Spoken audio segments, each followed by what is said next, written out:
Daine's dream. Can you imagine if it just turns up somewhere and is just handed back to the imperial family in Japan? Like, I would love that. you dropped this. Right? You know, much like with winning the lottery, it's going to be some like English school teacher whose great grandfather fought in the war. She's really mild mannered, like just a Oh, super nice, wholesome lady. Like, we've been using this as a letter opener for years. oh yeah, we found that their katana in our attic, and we just thought, well, turn it into the history people. They know what to do with it, don't you know? We used to use it for like just some parameters, don't you know? It'll be like we were that. chopping wood with it, but it's okay. Yeah. Oh, I'm just gonna cry. I'm just gonna weep. Or even better, Openly. it ends up on like Antiques Roadshow or something. Oh god. Everybody's Or like, hold Pawn on, Stars. hold Or up. Pawn Stars. Oh. Oh man. Don't. It's going to Steve, be a don't. Pawn Stars. Oh, look, you got to understand, all right? I understand this is a Masamune. I'm going to call my guy in here. He's going to take a look at it. Look, I understand that we've authenticated this to be an authentic Masamune, but you got to understand. I got to make him. I got to resell this thing. Best I could do is $350. That's $3.50, mind you, not $350. Yeah. Right. Best I could do. You know what? I could do $5.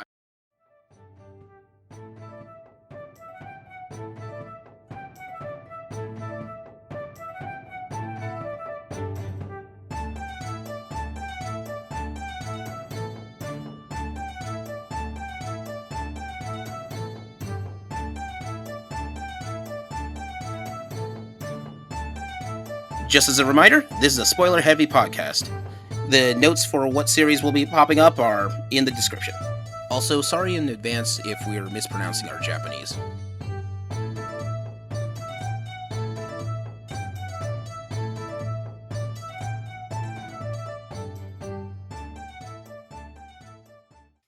So welcome to another episode of Gaming Theater Podcast. Today's episode 2, the Masamune. Now, the Masamune is an interesting sword, and we have a couple of guests from who's done some work with us at Gaming Theater Presents. And how about you guys introduce yourselves? Once again, I am Leo, Geek Scorpio. I'll go ahead and take charge on this next one here then, gentlemen. My name is Steven. I'm also known as Niblesnarf. Happy to be here. I'll go next. My name is Nathan, also known as Arm the Red. I've done the voice of Slash in the past. My name is Dane. I go by D&Daine on the internet, and I'm looking forward to this. I don't know if you gentlemen realize, but I actually have a degree in Japanese history. So this is partially up my alley. Nice. Partway through the alley. Sweet. I've taken a class in that category, but I can't say the same. All right. Well, before we get started, let's take a quick stop at the magical merch booth.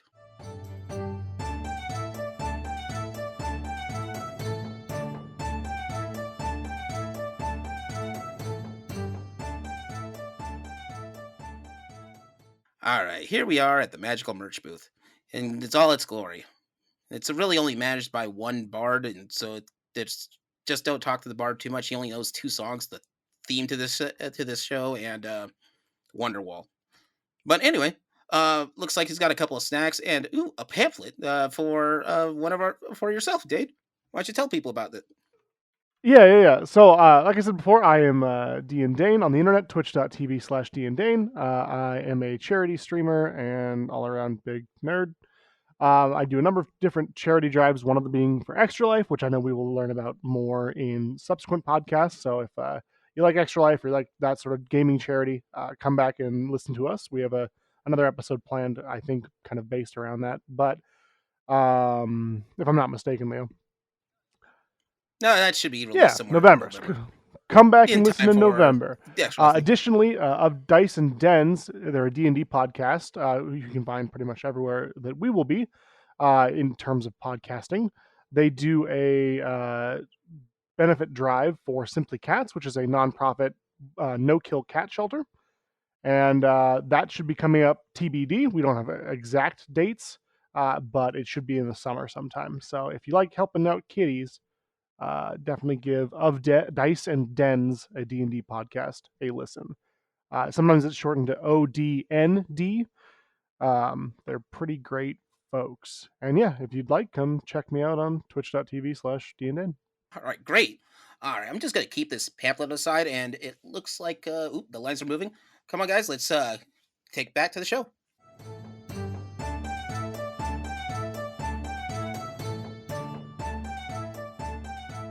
All right.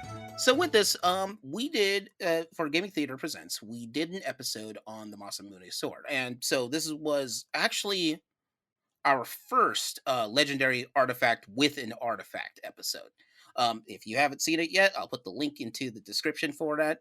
If you don't watch it, you just want to do the podcast side, that's fine. You don't need to watch it. We'll get you through this whole thing. So the big thing on this is that one of the things when we found in the research is that the Masamune sword technically is both the Masamune sword and not, as some of the research has proven. Masamune just titles his own swords after himself. So he just makes the sword, and he's just, and now it's officially a Masamune sword. Kind of like how basically you can say like gun makers like Winchester, they're Winchesters because they're made from that factory. But also like Hondas for cars and what have you. Yeah, Yep. it's the manufacturer's Pretty mark. common to be done there. Yeah. So the thing is that, and as we've done in video games and other storytelling, especially in manga, this keeps going over and over and over again. Like this glorious sword that people have to search or rebuild to get that, to find the Masamune sword, or to get it forged by the greatest craftsman or or artisan or the greatest sword maker that of their time. And that's sort of reflected on, before we get started to the forging process, that's sort of reflected on the man itself, right? It is widely believed that yes, the maker of the swords are the spirit and the essence of the swords, and this isn't just in Japanese history too. This is actually in history just in general, because the obviously when it comes down to it, all obviously comes down to the man who's building the man or woman or what have you, who is building the sword, the thing that is very well being used in combat between your claymores, your katanas, your bastard swords, short swords, whatever have you. Though each one has a specific design to it, and that's generally improved upon by the craftsmen. Because I mean, that is their design, that is their heart, their spirit, their soul. That is the thing that is literally being poured into this, not just because it's the widely believed theory was that these swords were never meant to be used for weapons of war, but for weapons of defense. Obviously, as mankind's history has proven, that is never the case. War always involves these things because that is a way to kill. It's always been that way from the start, when it used to be rocks and stones, to where we are now. Dane, Nathan, feel free to chime in on any of this too if you want to as well. Yeah, kind of going back to something you mentioned that I've always found really interesting is that these are craftspeople who typically have learned under other craftspeople, right? So you have a long line of people passing down their tutelage and their teachings to the next generation, and then that generation either expands upon it or maybe goes in a different direction than their teachers. I know that for Masamune, the historical person, it was rumored that he probably studied under a stylistic appearance of either the old Bizen or the Hoki province styles. So he probably had a master or masters from those areas. Um, and that's typically kind of shown in his work.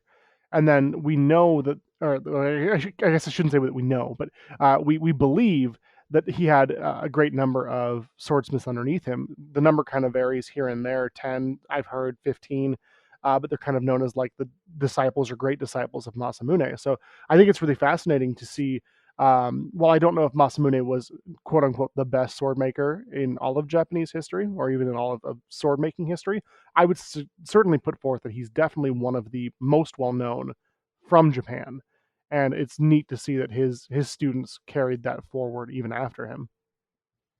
He's also known because of his quality of his work. Mhm. And before about 1850, I said, say, 1850s, when the science of reusable parts actually comes into play, That's a really important thing. Your sword maker literally is the only guy who's making that sword. Old school blacksmiths, especially in England and Germany and various parts of Europe, were regaled, but they're also necessary. I mean, in those areas, it's hard not to go into a town and not find a blacksmith, but the best blacksmiths usually could do more with what they would work with. So bigger cities with bigger and better blacksmiths would also be the ones who make locks for safes or jail cells or other metallic objects that needed more tinkering for it. I think it's a really good Um, point, Leo. You can keep in mind, right? This is 1200 give take to 1300 uh, CE. So like this is I mean way back in the day, right? They're not using modern forges. They're not using modern practices. They're I mean not to say that their setup was rudimentary, but by today's standards, it absolutely was. But for the time, I mean, groundbreaking. The fact that they could Very get much so. quality steel out of basically pig iron is exceptional. All right, so Right, that kind of 13th, 14th century there, and yeah, even with everything said before, not only are they regaled highly and respected as craftsmen, but that was their Yep. livelihood too. So, Mm-hmm. as much as their craftsmanship went into it, it was keeping food on their tables at the same time. Absolutely. And then you kind of need somebody who's, or I guess if you were a lord, you would want somebody who's known for making good work, right? Because if you go out to war with your neighbors or whomever, and you've got a piece of crap sword that breaks on you, I mean, not to say that a good sword couldn't break on you, but I think that if somebody is well known for making good quality works, you want them on kind of your side, right? You want to snatch that up, so that you're getting better quality armaments than maybe your enemies are. very much so. Yeah. This does bring us to the next point. So during unless you have something to say there, real quick.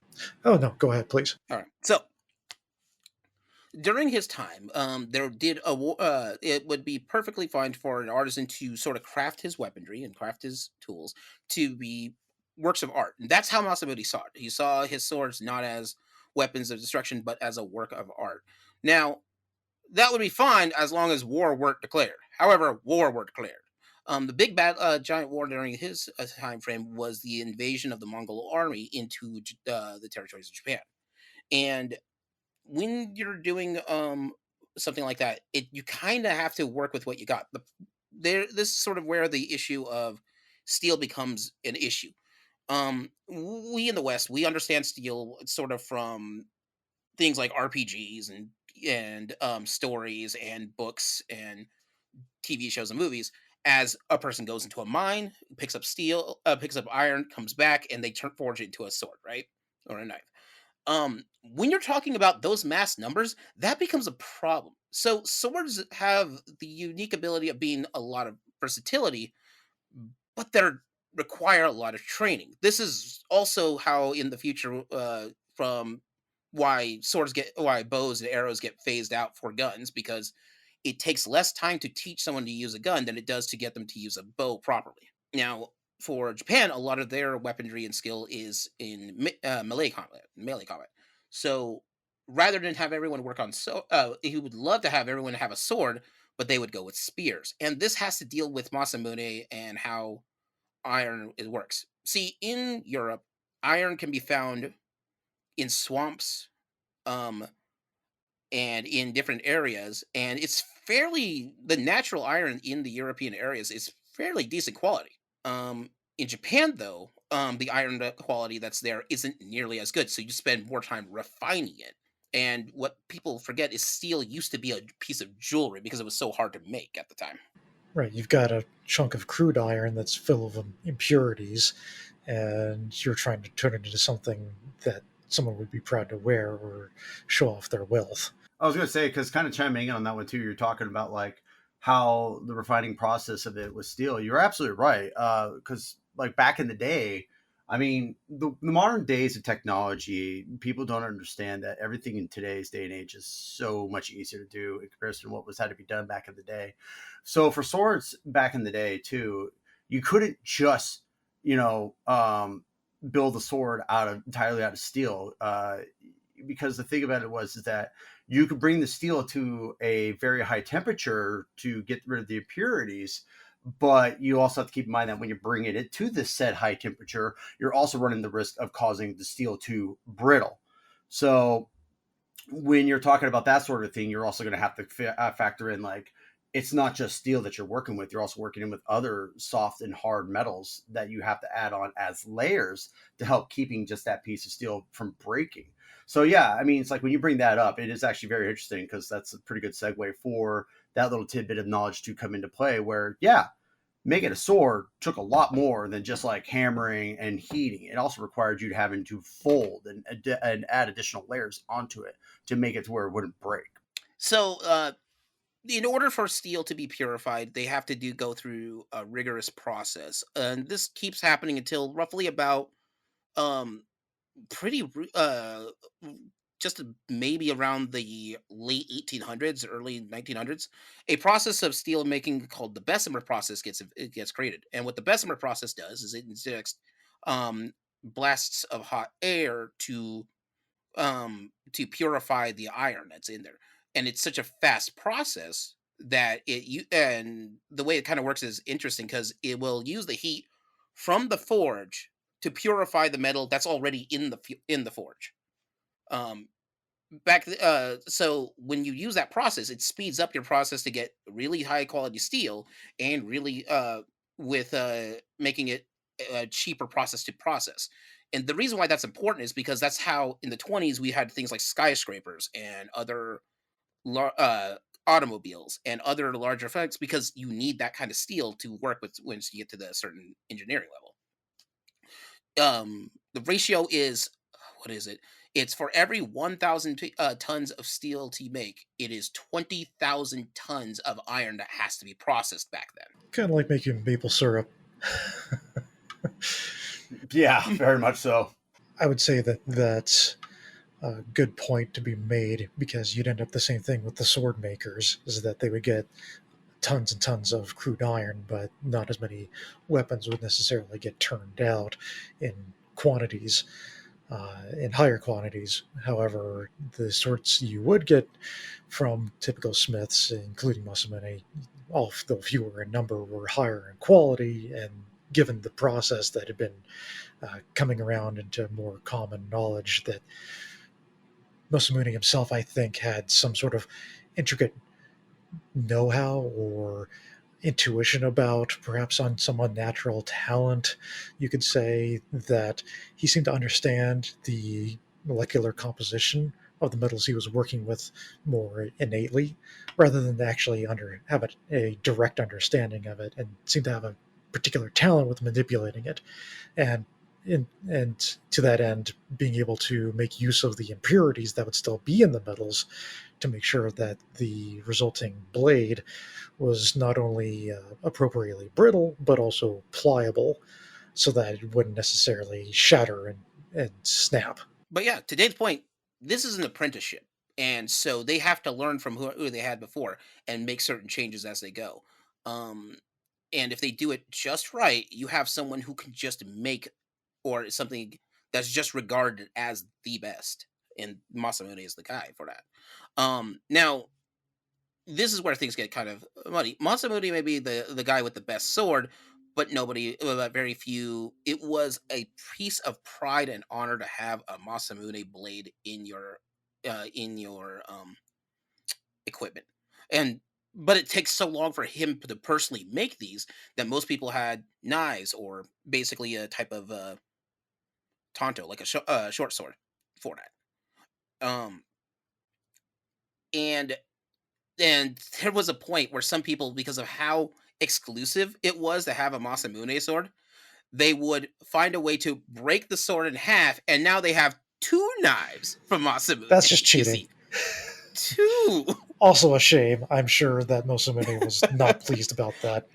And given the status symbol that it was, they'd already put him on a pedestal to be revered, even during his time, during late 13th century. So if you're already taking something that's considered far and wide largely priceless at that point, and you're snapping one, well, you've essentially committed a sin. Pretty much, yeah. Pretty much. So fun fact with the Masamune swords, unlike his quote unquote rival Muramasa, Masamune's swords are by default a national treasure. Just having one is already a national treasure. That's how good his Yes, they yeah, were considered holy, sacred items. and that's how. Now that's a level that that any like weapon maker would want to be, or any forger really who would want to be. Yeah, I just made this little Dink's knife. Well, praise be, this is a national treasure, Rita. It is now officially priceless just because you touched it. That's funny too, I think, because I don't know if at the time, right, in his day, if that was necessarily the case. But the legend and the story of Masamune has grown so much that instantly, if you find a Masamune, it is priceless. It's literally priceless. It's a national treasure. And it's really that kind of shift I think is probably interesting because I don't know. As a lot of us know, there's a common saying where the art gets more expensive after the artist dies, right? Most art is only worth something when the person making it cannot create more of it.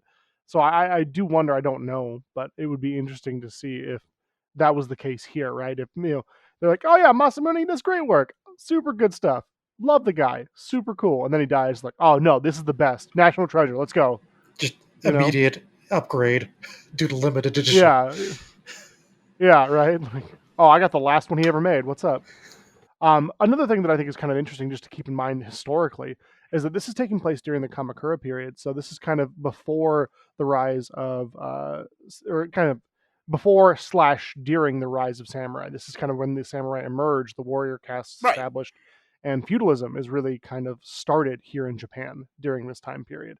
So Masamune, depending on when he was actually born and when he actually died, he very well could have seen the rise of samurai. And what's interesting about the samurai, I think a lot of people in the West have kind of a misconception, is that when we think of samurai, we think katana, we think wakizashi, we think tanto, the daisho that they wear on their belt, right?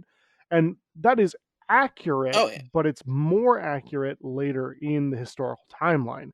At the emergence, and actually for the majority of the time of the samurai, they did carry swords, they did carry katana. It was something that was prized by them, but in actuality, they used a wide variety of weapons. And actually, from what I've read, they use the bow primarily over the sword Yes. in most cases, until the later samurai era, where warfare was not as much of a big deal, and it was more about the warrior poets who do haiku in the day and train with their swords in a building at night or what have you.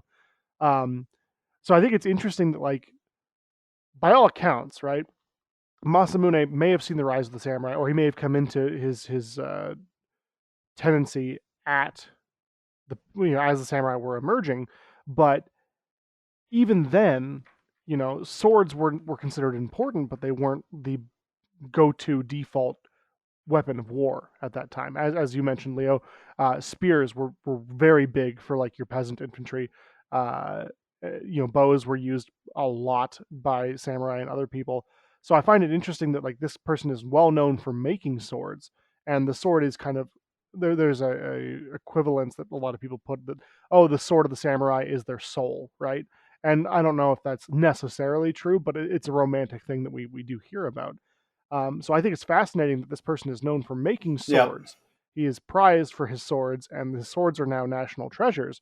But at the time when maybe he was starting out, or maybe when he was kind of coming into his own as a blacksmith, like, the sword may not have been as big a deal as we make it out to be now. Right. That's my understanding as well, is that back in those days in the Kamakura period, the bow was the primary weapon, and you only relied on the sword if the bow failed, or if you lost Yeah, your mount, etc. That was the fallback. So it's more interesting that why are we talking more about important bowyers and fletchers back in the yeah, day instead of this swordsmith that you'd think would be a yeah. secondary consideration. Uh, and Where the famous bowyers at? Are those in museums somewhere? perhaps, Why not? I, yeah, I for one am tired of this bowyer erasure that we are seeing right. out There's of.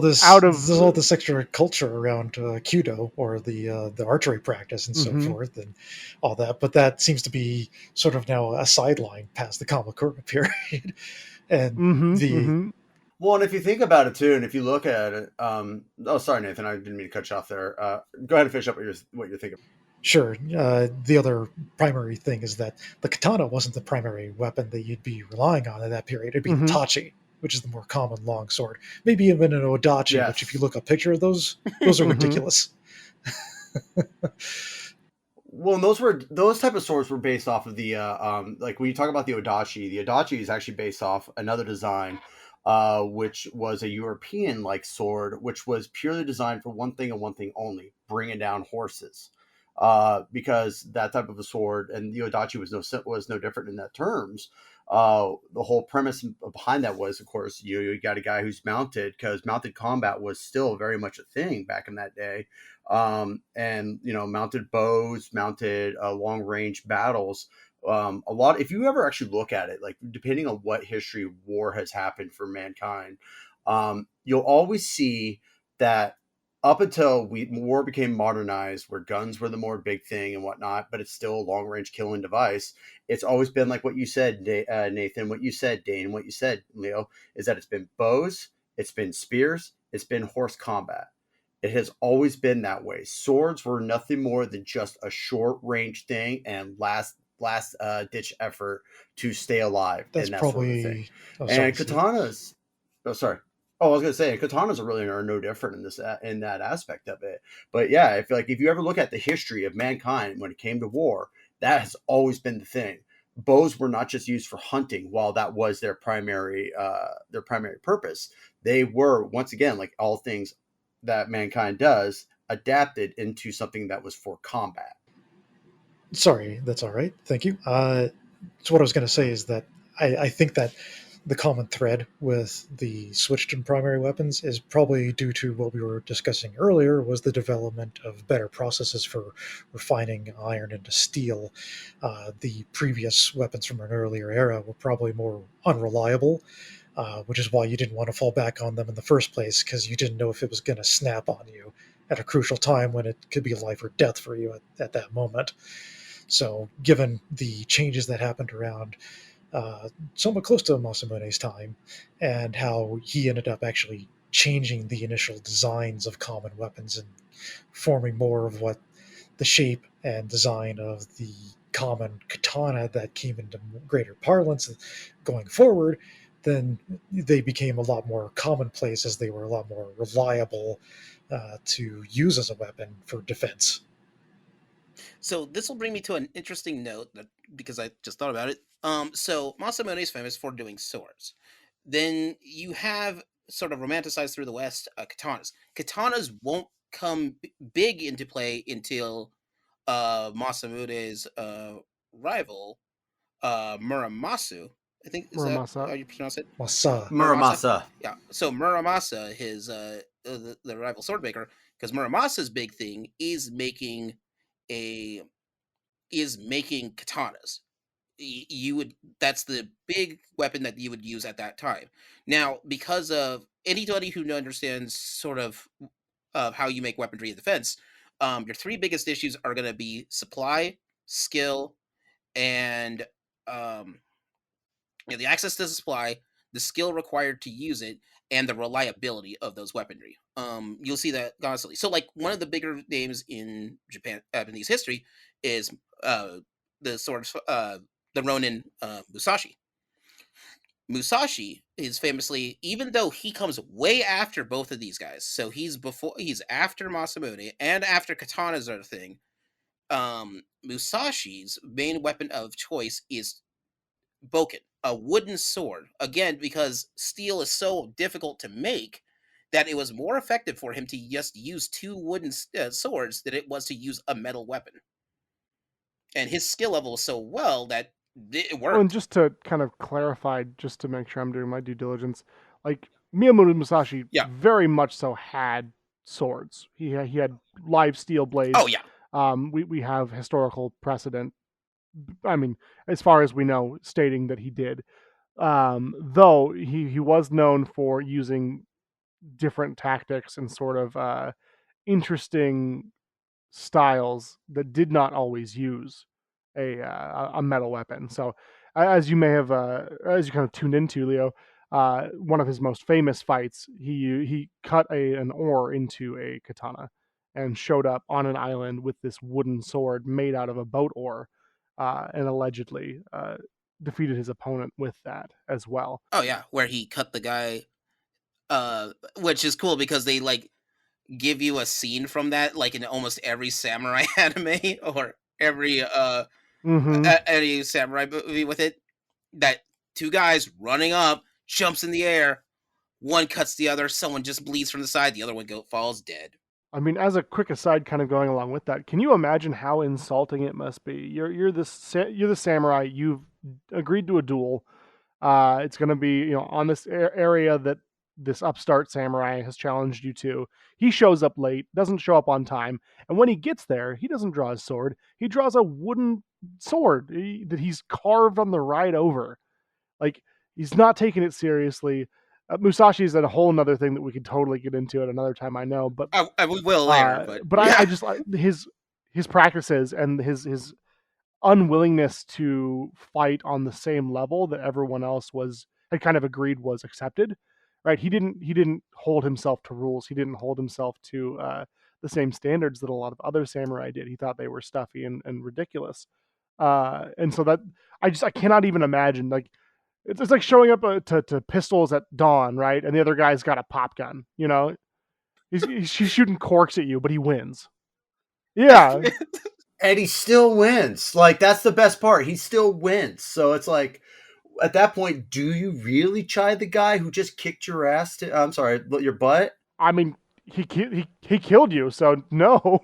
Yeah, that's what I'm getting though. It's like, and I apologize for swearing there. I know this is meant to be PG. I apologize. No, that's fine. You can just go. Okay, cool. Yeah. But I mean, that's. And thus the threshold was open. You've opened the floodway for the sailor. Anyways, in any case, though, but because we want to get back on topic here, though, too. Right, It's just one of those things. It's like, when we talk about that, it's always a model that I've always lived by, and it's not that I live by this like die-heartedly or anything like that, but it's like a good friend of yours and mine has once always said, Leo, if you're not cheating, you're not trying. And bringing a wooden sword that still kills you feels like it's a cheat. Like, I'm sorry, he killed you with a wooden sword. It doesn't feel like a cheat. It feels like a downgrade. We'll definitely, I know we'll get into this again, but like, I can't stress enough. I love the fact that he was so tuned into that mental game, right? Oh, yeah. Like he had swords, he had metal swords, and he knew the tactics that his enemies were using, and he chose not to use those tactics because, like, showing up late for a battle, never done. Showing up and not drawing your main blade, not drawing a sword, but drawing a wooden boken instead, not done, really. Like, it was all insulting. It was all designed to like throw his opponents off a step, and It's never fair. it's fascinating. Oh yeah, and he was just also and he's got the skill to back that up. And after he wins that fight, well, who's to tell him no if the other guy Right. went down?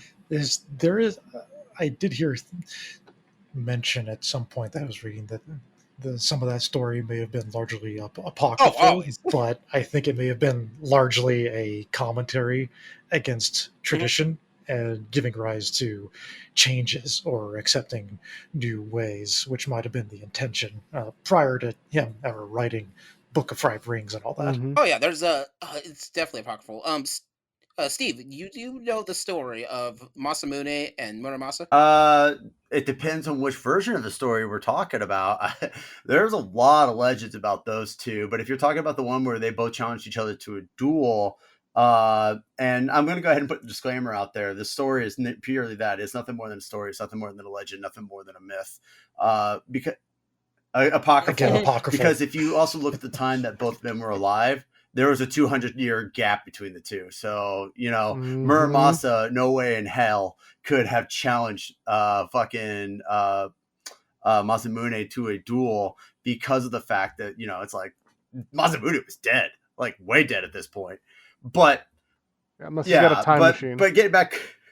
Yeah, and this wouldn't be a fighting duel. This is a swordsmith's exactly. duel, which is very but different. What makes this duel so interesting, and it's like when I was doing some research on this, because I was actually very curious to know more about the duel itself, was that what the duel initially was that Muramasa was so pissed off about Masamune because all his blades kept getting compared to Masamune, and that this eventually led Muramasa to finally challenge Masamune to a duel, but not one that would take your life. Because back in the day, a duel back then was that it's a duel to the death, all times, all day, every day. In this situation, it was a duel to who was the finer swordsmith. So obviously, they both men had agreed upon the duel. They had taken the time to make their swords. Masamune made his, Muramasa made his, and then to test the strength of the sword and see which was better, they both would dip the tips of the sword into a river. For Masamune Sword, and depending on which legend you read in this, like I've read different legends of this, so it's always been something different that got cut. Um, One of the legends is that when Masamune Sword was dipped into the river, it would cut tree twigs, branches. It would cut leaves, but it would not cut anything else. Where Muramasa's sword was dipped in, anything that touched was cut instantly. As a result, Muramasa believed that because of this, his sword was deemed the better sword. And this is just one of the legends where a monk then had came by, saw the duel, and actually decried Muramasa's claim for victory by saying, no, if you look at Masamune's blade, his blade only cut the leaves as well as the tree branches, but it did not cut the fish. It did not cut anything that was alive. Thus, meaning that Masamune's sword was more spiritual based, and it knew how to protect life instead of taking life. Where Muramasa's sword, and that's also kind of an interesting segue from Muramasa, which I know we'll bring up in a later episode at some point. But Muramasa's sword was based off the spirit of Muramasa, the demon's blade. And his blade would cut anything because it was chaotic, like the creator. So as a result, because of that, this is why the legend is so wildly true. And it's fascinating because if you go and look at any form of the legend itself, you'll find easily on the interwebs at least like 5 to 7 different legends. But this is the one I always like. This was the one thing that I always found consistent between each one, was that they were put in this water, they would cut something specific, and one would not cut anything that was actually alive. And that was Masamune's blade. And because of the fact that, Masamune's blade was designed to protect life instead of hurt life, it was then dubbed the greatest sword ever per that legend.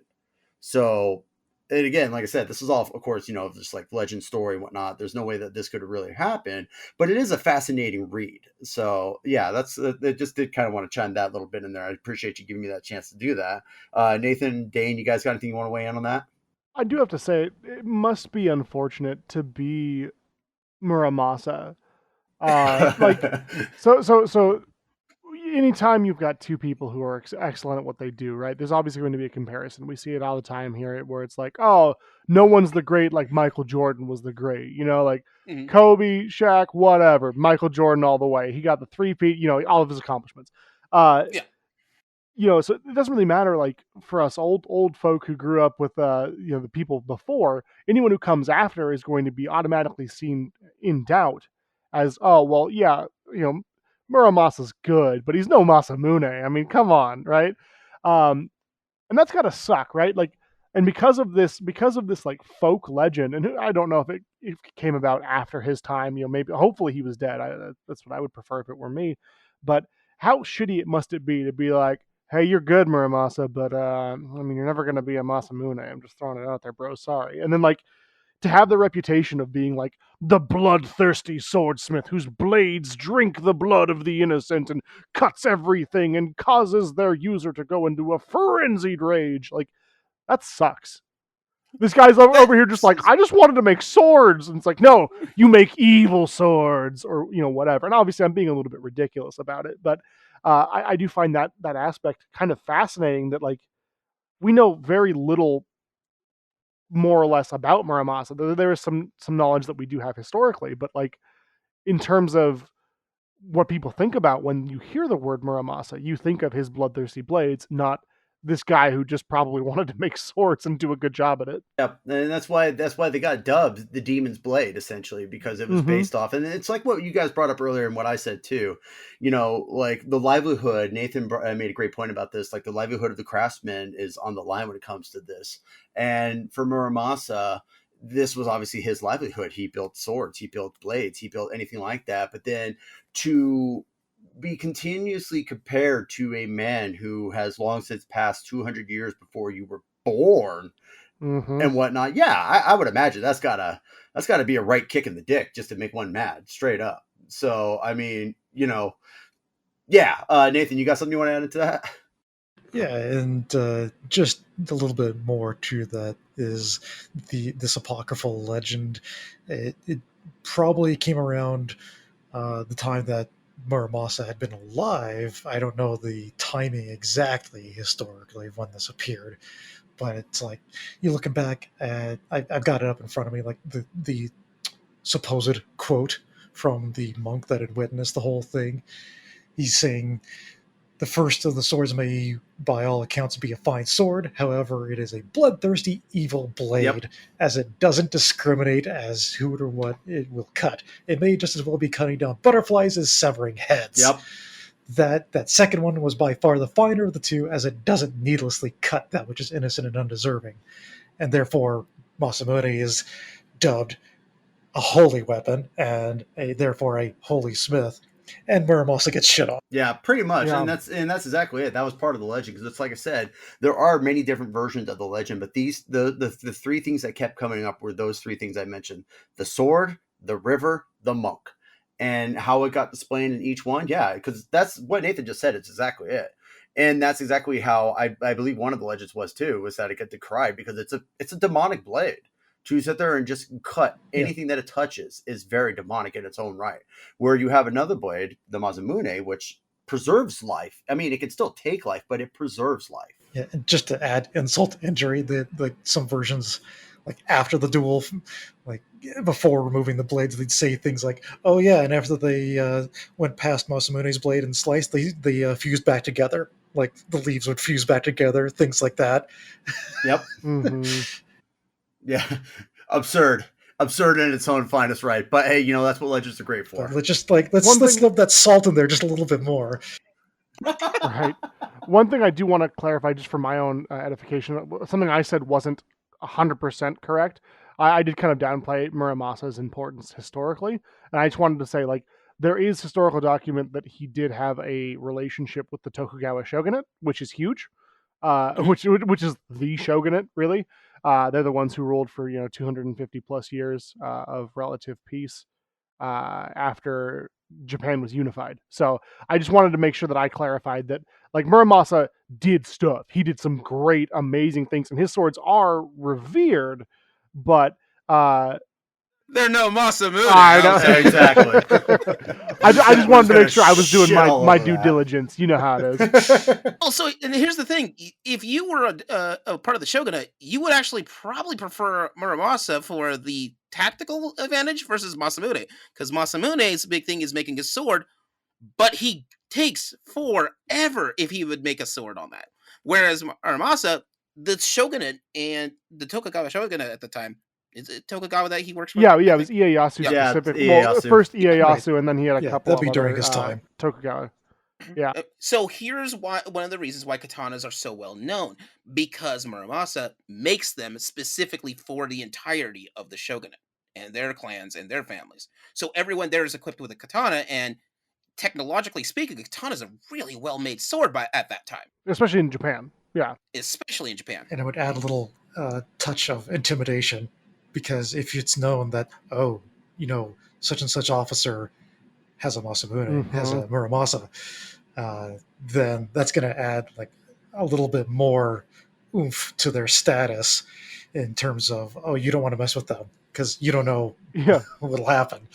They were kind of the bladesmiths, the weapon makers, not just Muramasa, not just Masamune, but in general. Like, if you had a really well-renowned, maybe not as well-renowned as Masamune Muramasa, right, but well-renowned swordsmith, and you had a like, they were known for making exceptional weapons, absolutely. Like, oh yeah, you want to mess with Tokugawa Ieyasu, he's got a Muramasa, or what have you. I think that's really interesting, because it's like, I don't know. We don't really have an equivalent. Winchester, I think, is probably the closest we can get. For weapons, yes, but not in general. Yeah. So you can apply this for a lot of things. People compare cars that way. Sure. People compare sports figures. Like, Michael Jordan's the best. Well, there's people before him, the doctor who made, no, not the doctor. I'm trying to think of Wilt Chamberlain, who scored over 100 points. Wilt still. Well, Chamberlain, who scored 100 points single-handedly in the game. Mm-hmm. But, Michael Jordan's the one people will remember. Sure. And this, or like how it goes with technology, goes with comparisons of like Marvel and DC. We just do that. Sure. It's the thing. Now, are they better or worse? Kind of. Time will tell on those ones. In Masa, Yeah, it comes down to it's a craft Mhm. you're talking about, and you're thinking of the most well-known craftsmen Mhm. because it's already well-known due to their quality and their skill and I talent. think that's a really good point. We don't really so like with cars, right? If it's a Ford, it's just a Ford. That's the company, but it's not like we know, oh, Jerry at the Ford lot assembled this car, and Jerry's really well known for making great Fords or whatever. mhm, I do think that that's kind of an interesting separation, but I think to your credit, Leo, bringing up Marvel specifically, right? We knew of Stan Lee, we knew of Jack Kirby, and they were kind of known for making great books. Michael Bendis is a name that you hear thrown around a lot in comic books. yeah, So you do kind of, we still have that to a point. It's just, it's interesting how it's selective, right?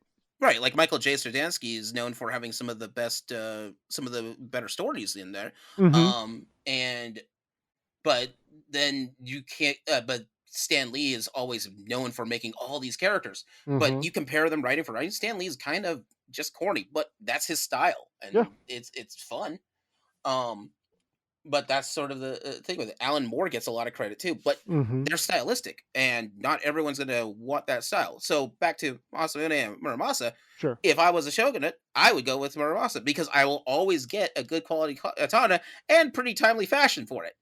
Well, it Still has no Masamune, but I think it kind of depends on when you existed as well, right? So, like Mhm. Tokugawa Ieyasu came to power in 1500, so 200, 300 years after Masamune is dead. And while you can upkeep those things and you can keep them nice, and there is a reverence for weaponry by those who study the arts martial, but I feel like you may not always want a 200-year-old sword.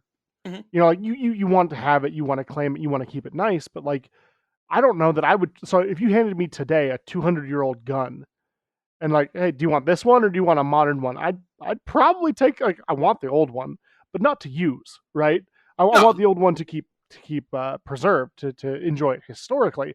But if you were like, hey, you have to go fight somebody, which one of these do you want? I'd probably take the more modern one personally. And so I think it's interesting. Like I think you're absolutely right. Tokugawa Ieyasu probably preferred the Muramasa blade. Maybe not because of its legend or its story, but more so because it's 200 years newer, right? Like mhm. here's a guy who's making good quality things.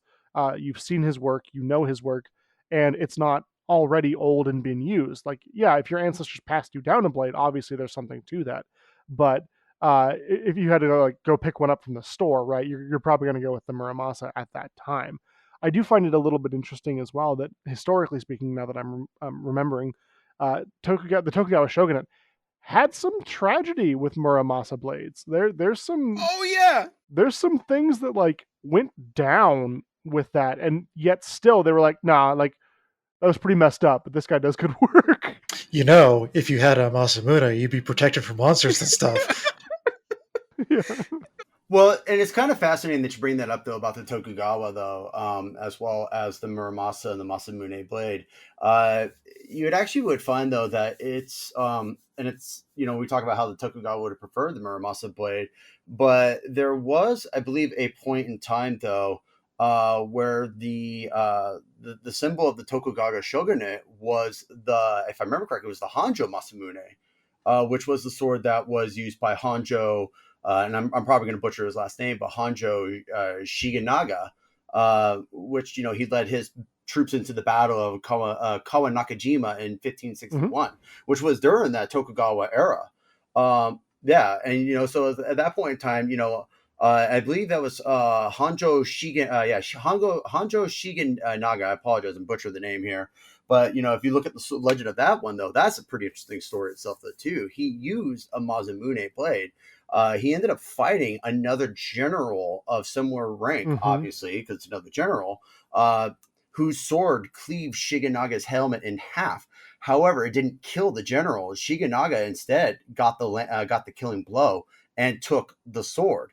And I think that sword had stayed within the Tokugawa family up until I think 1939. No, it stayed with them Was it longer than that? longer than that. Okay, So yeah, here's the thing: the Honjo Masamune is the Masamune. That's the yeah, big one.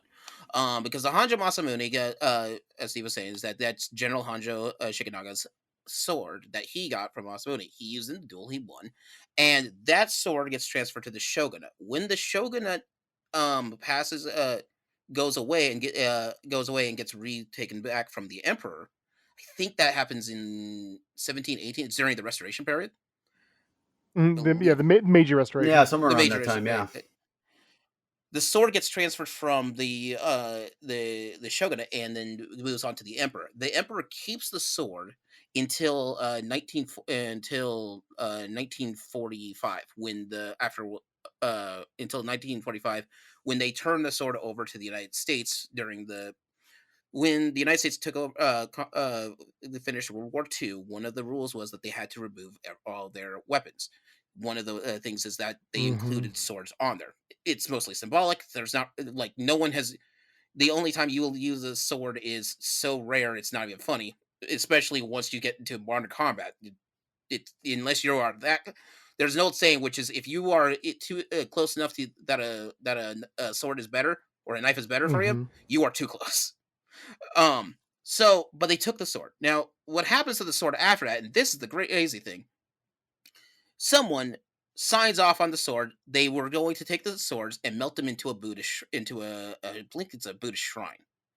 Um, but most of the swords were just going to get melted down. That's just how the U.S. Army was going to deal with the Hmm. sword problem.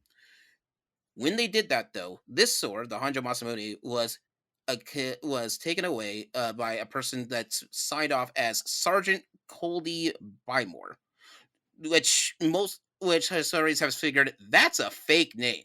Someone signed off for it, took the sword, and left. And that's the last that you hear from the about the Honjo Masamune. So there's probably a national treasure running around somewhere in Oh, America. absolutely. It's here somewhere. Honestly, I have this, so you hear about these ideas of like a barn find, right? Where somebody finds an old car in a barn and it's in great condition, and Oh my the person God. just doesn't want it anymore, so they get it for like $100 or whatever, and it's like a multi-thousand-dollar car. I have this dream, right? I'm gonna go to like Iowa or like it's got to be in the Midwest. That's where I'm feeling. Yeah, I'm feeling the You know, Midwest like on this somebody's one. got it in a storage bin or in an attic. It's in a trash bag in their attic, passed down from great grandfather, something or other, and they know nothing about it. Like, oh God, I hope it's found. I hope it's not being like Mhm. abused and just or broken, destroyed, whatever. Uh, Right. I just Yeah. have this dream. I want to see it found. I just want to see it all around.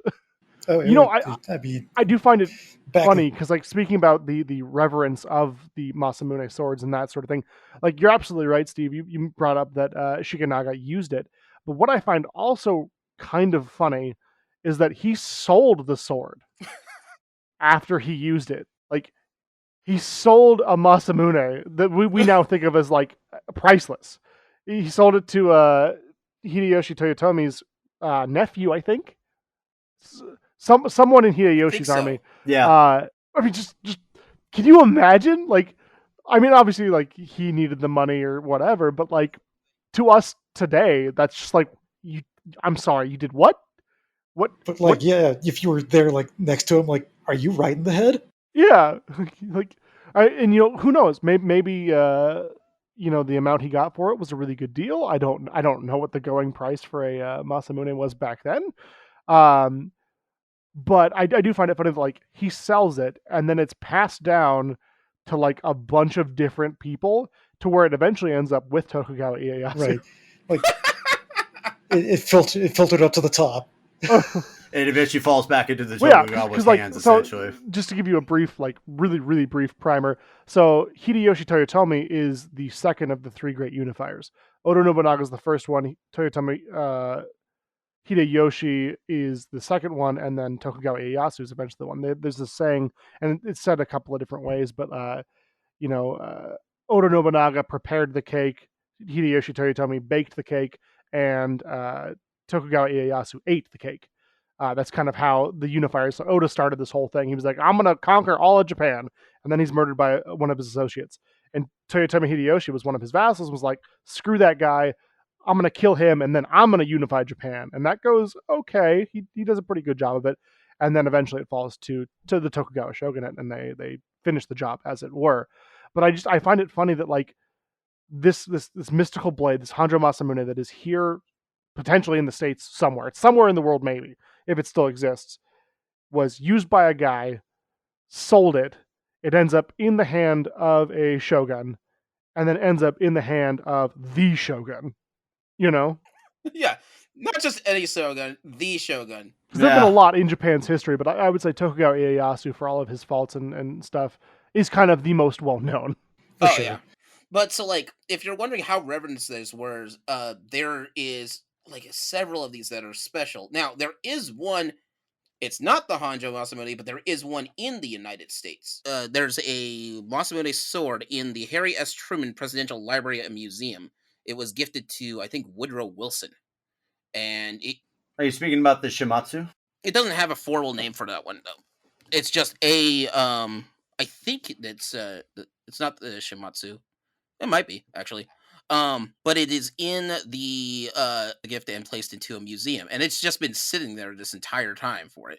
So the reason why that's kind of important is there's some that just keep showing up in history, but they're so few and far between. It's one of the most replicated and forgery swords that you can do. Yeah. Because if it's the sword that I think you're talking about, I do believe that is the Shimatsu, because I think that was like one of the last known recorded swords that's in history.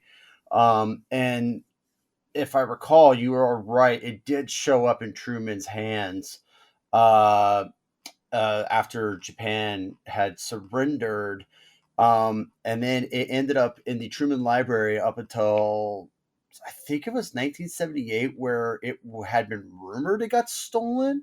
And no, that's a rumor, of course. Obviously, rumors are just like everything else in the world. There, either there's some fact or fiction to it. But at this point in time, though, too, if I remember correctly, though, that sword itself is no longer in America. That's actually back in the Kyoto National Museum. But that's the one that did end up in Japan, and then eventually ended up ended up in America, then eventually ended up back in Japan. But it was one of the last one where the scholars had confirmed the existence of a Masamune original, which had happened in 2014. Which was the sword that had gone missing for almost 150 years for that particular sword, not the Honjo Masamune, which is just poofed out of existence. So on that note, with Dane's dream, can you imagine if it just turns up somewhere and is just handed back to the imperial family in Japan? Like, I would love that. You dropped this. Right? And much like with winning the lottery, it's going to be some like English school teacher whose great grandfather fought in the war. She's really mild mannered, like just a super nice, wholesome lady. Like, we've been using this as a letter opener for years. Oh yeah, we found that their katana in our attic, and we just thought, turn it into the history people. They know what to do with it, don't you know? We used to use it for like just some braviters, don't you know? It'll be like that. We were chopping wood with it, but it's okay. Oh. I'm just going to cry. I'm just going to weep. Or, even better, openly. It ends up on, like, Antiques Roadshow or something. Oh, God. Everybody's or like, hold Pawn on. Stars. Hold on. Or Pawn Stars. Oh. Oh, man. Don't. No, don't. Don't, it's Steve. Gonna be a don't. Pawn Stars. Look, you got to understand, all right? I understand this is a Masamune. I'm going to call my guy in here. He's going to take a look at it. Look, I understand that we've authenticated this to be an authentic Masamune, but you got to understand. I got to make him. I got to resell this thing. Best I could do is $350.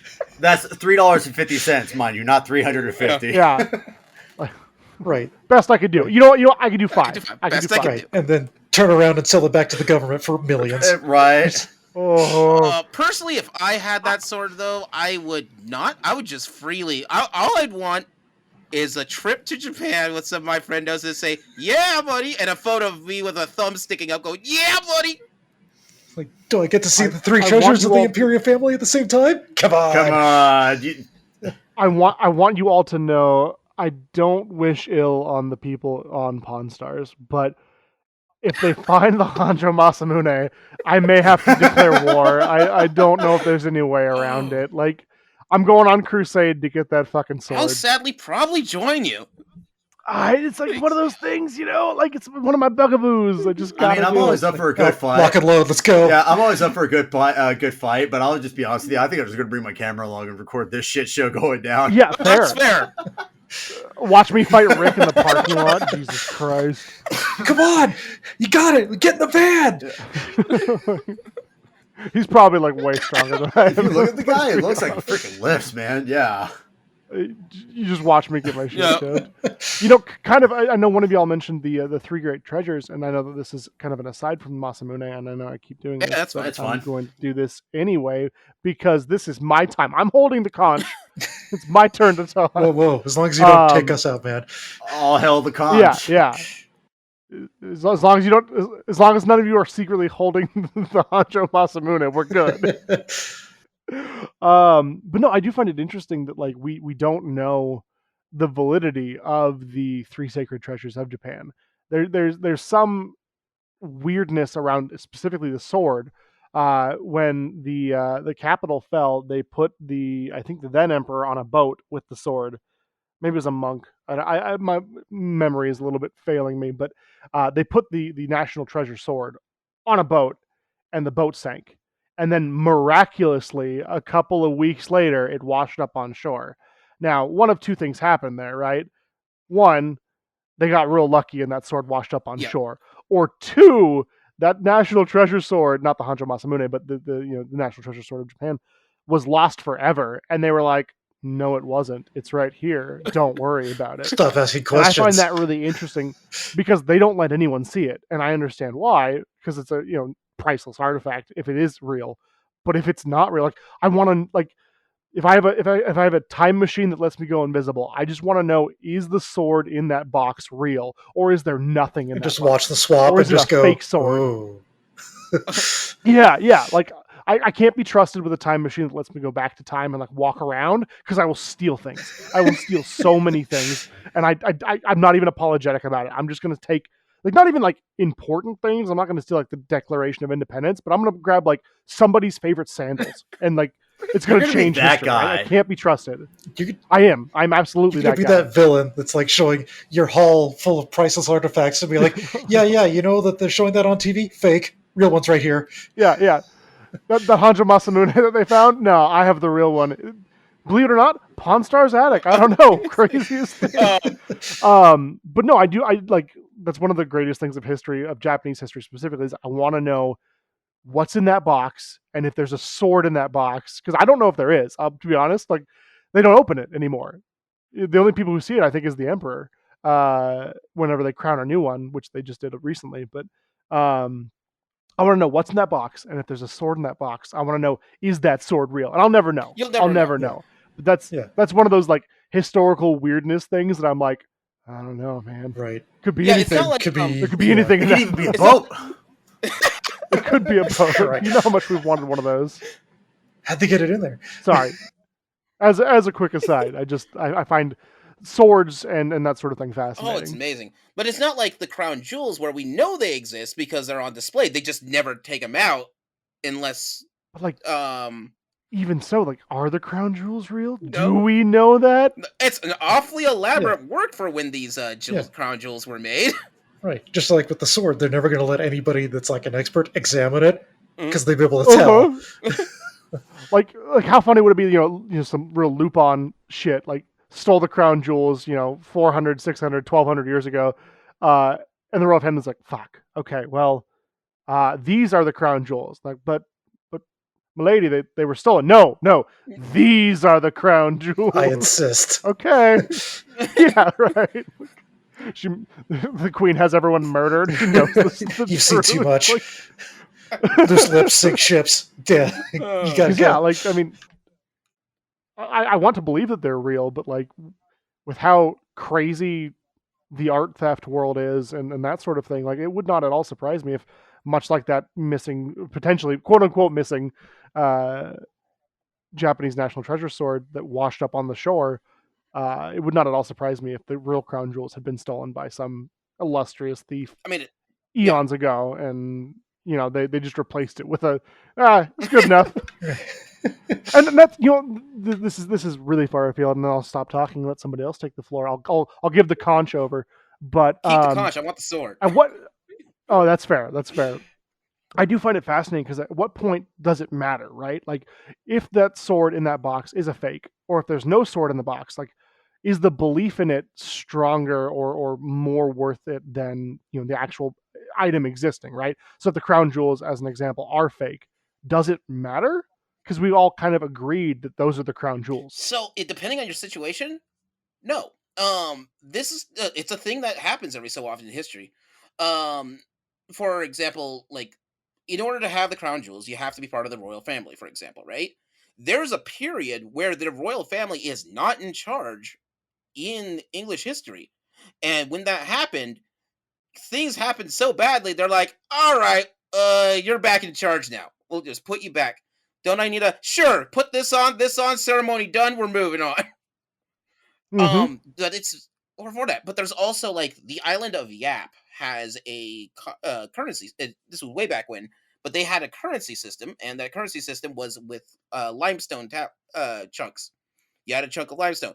They just sort of but limestone is not a natural resource in the island of Yap, so they have to go over to the mainland, mine out this limestone.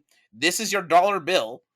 And they're like, this is the giant dollar. This is the biggest limestone we got. It's your classic $1,000 bill. Put it on the boat. They sail the boat back, and the boat sinks because, well, it's a giant rock of limestone. Then they don't have a good way of carrying it. The limestone rock hits the bottom of the lake. No, and they come back and they just tell everybody, yeah, we dropped it over there. No one can go in there because this is way before diving equipment. They're like, it's good. We'll count it as money.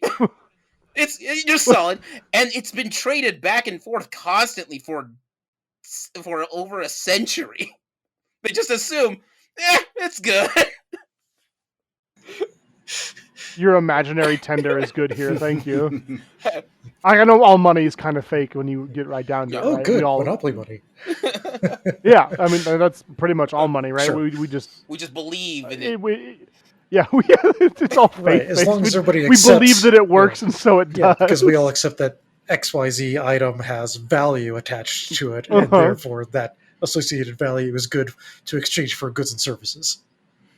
Absolutely. So that box could have a boat in it. It could actually have another Masamune sword. I think it would be appropriate to have another sword in there, or not. I mean, like, I would hazard a guess, right, that it probably has a blade in it. Yeah. But whether it's the fabled blade that Japan prizes as their one of their 3 sacred treasures, I don't know. Because there is that story, and who knows? Maybe that story's made up too, right? Maybe some person was like, "Hey man, can you imagine if we lost the sacred treasure and it got washed up on the shore and we found the box later? Like, that'd be crazy, wouldn't it?" Who knows? There's so much doubt. Yeah. But I want to know what's in that box. See, that's the thing. We put this reverence on it. The name, the Honjo Masamune is such a big reverence to it that, and I'm showing you guys a picture of this right now. That's the they take the title of Masamune as a title of the best thing on there.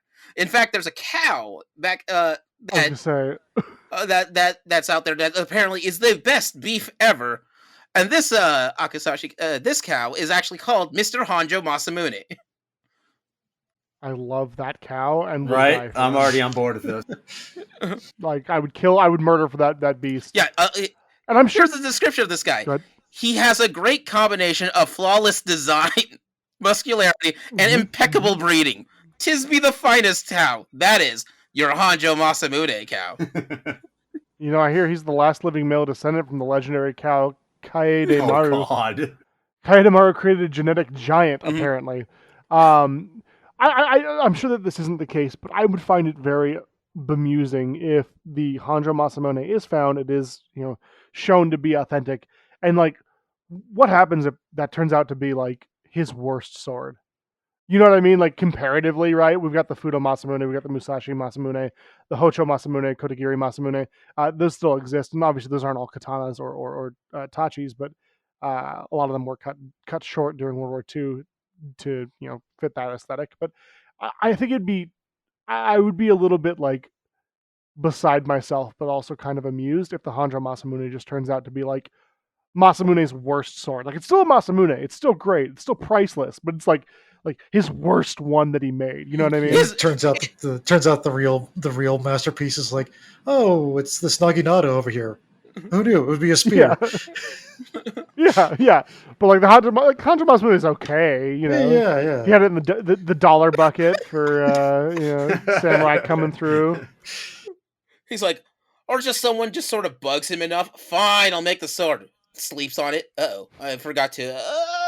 That's good enough. Yeah, best work I put onto it. Because you can guarantee he made great work. I cannot guarantee that this is his greatest work. Yeah, right. Like, it's probably like compared to a normal forge, a normal smith who was not as talented. Like a Honjo Masamune, even if it is the worst sword that he ever made, is still probably better than the best sword that other people have made. But I just think it'd be funny if, like, oh my god, this rare mythical blade that's gone missing is just this like kind of junky, crappy sword. There's a saying that I have whenever I talk to Kibai, our fellow friend, when he's playing the support character for me in a couple games. I go, sir, your support game, your C game is better than most people's A game on this. Right. And that's a trust. That's a particular level that few artisans can hit. That all of a sudden, this is everyone's just praising it as this great work of art, and he's like, it's fine, I guess. Yeah, this was kind of the sloppy part that, just came off the side, and it kind of let it fall into the trench, but if you say so, sure, yeah. Uh-huh. Now, there is a national competition, forging competition, that is still held today.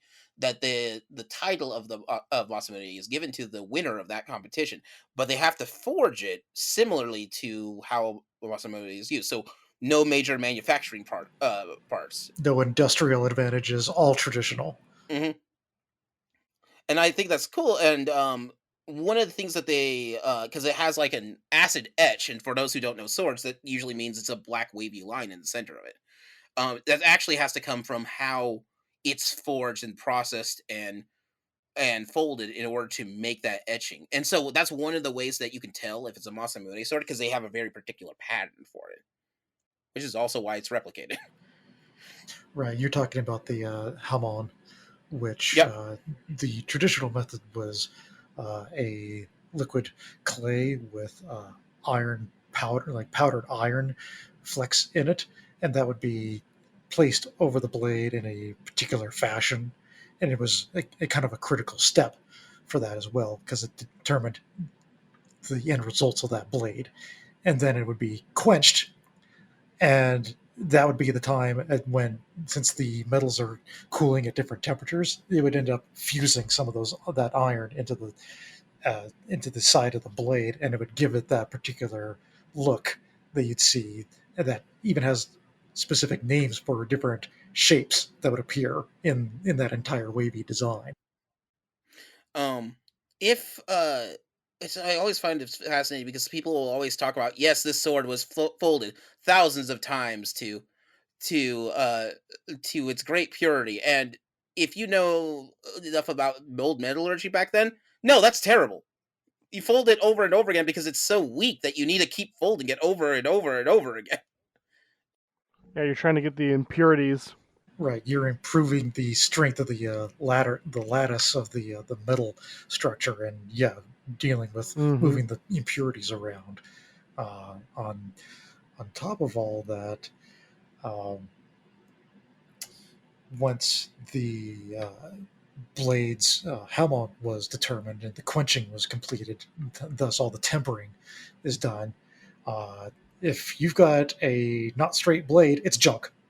But if it turns out that you did forge a proper blade and got the shape that the swordsmith desired and everything, then it's handed off to a polisher, not the smith. The smith isn't necessarily doing the polishing themselves, because polishing, at least particularly with smiths back then in Japan, that was a completely separate craftsmanship that was done totally separate from the rest of what the work that Oh, the yeah. smith was doing themselves, and had a completely different discipline to it.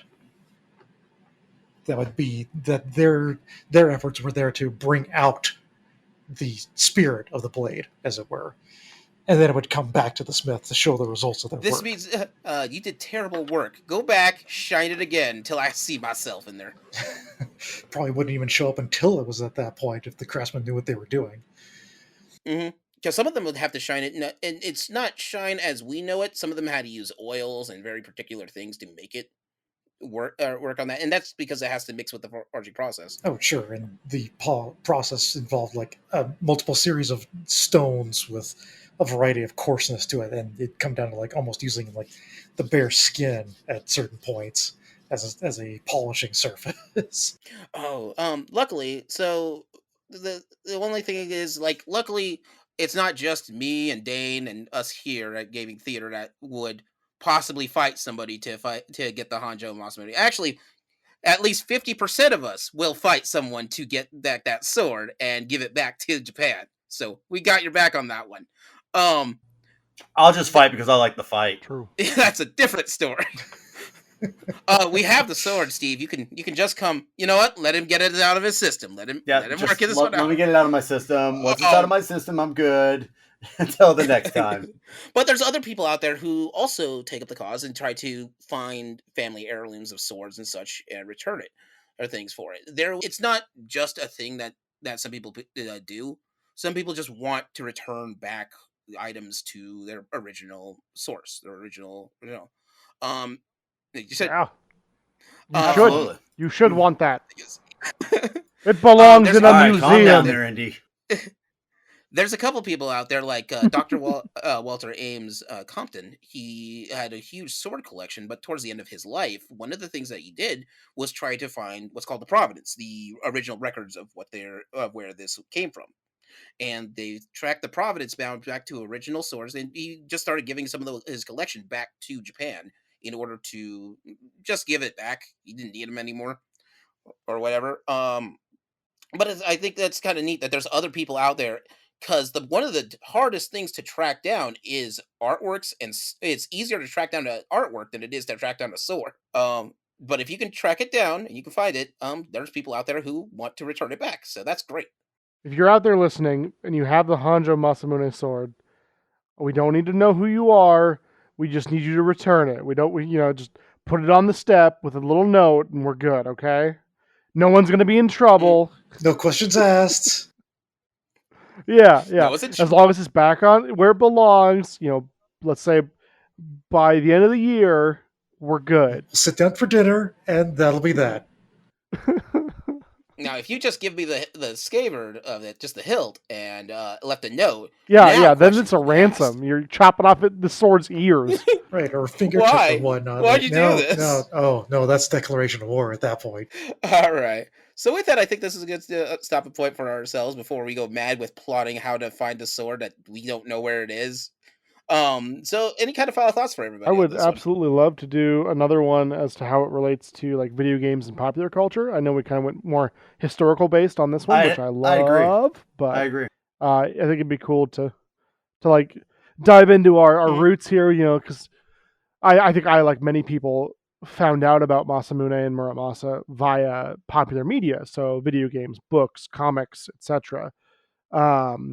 Even though I do have a love for Japan and Japanese history, like I don't think that was my starting point. It was probably Ninja Turtles, if I'm being honest, but or Power Rangers, right? But I don't know if either of them had a Muramasa or a Masamune. But that would be cool to examine. So I would love to do this again, and that's kind of my final thoughts. Yeah, I think we could do that, John.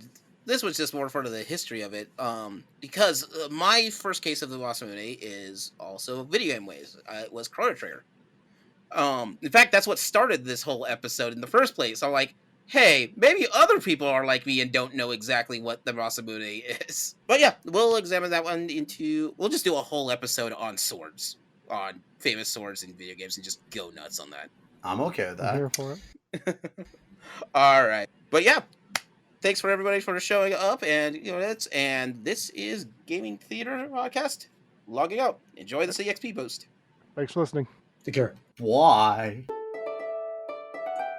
Oh, real quick, our next episode should be coming out April 1st. See you then. Gaming Theater Podcast is hosted, created, produced, and edited by Leo Garcia, the Geek Scorpio. Our music is A Drinking Game. Stock media provided by Stormwave Audio /Pond5. Our cover art is by k.oglasain. If you want to send us some money to help with these episodes, you can do so at patreon.com/gamingtheaterpresents. Want to send support that doesn't hit your wallet? Please leave a review with wherever you hear your podcasts and share our podcast with your friends. It really helps out. Thank you for listening.